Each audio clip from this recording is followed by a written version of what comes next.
歡迎大家收睇戀講馬，一個以戀愛嘅心態嚟評述馬匹嘅節目。Hello， 大家好啊！安迪卡吉資訊呢又出條新片，就講冷馬。咁佢冷馬都係可能10場有一兩場或者兩三場中啦嚇。又睇下佢今次貼乜嘢啦。咁佢貼第3場嘅賽事，其實呢場我都又係有啲心水咁啊，不過驚驚地嚇。咁佢首先貼咗呢，其實都有啲分頭嘅，就叫做位置 Q 膽嘅幸運福星。咁幸運福星其實睇翻個速勢圖其實都啱嘅，因為呢場其實個步速冇咩馬放啊。咁如果佢順利放出嘅話，雖然話12檔，其實唔係話冇機會嘅嚇。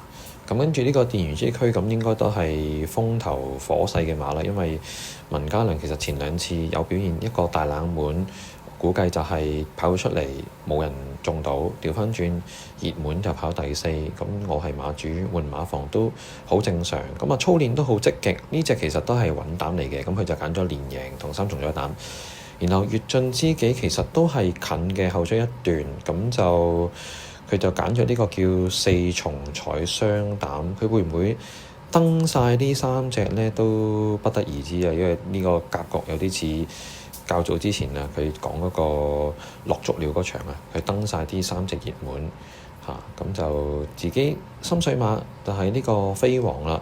唯一缺點就係11檔，咁但係大家留意下佢2次追勢其實都好勁啊！喺外邊衝好過裏邊衝啊！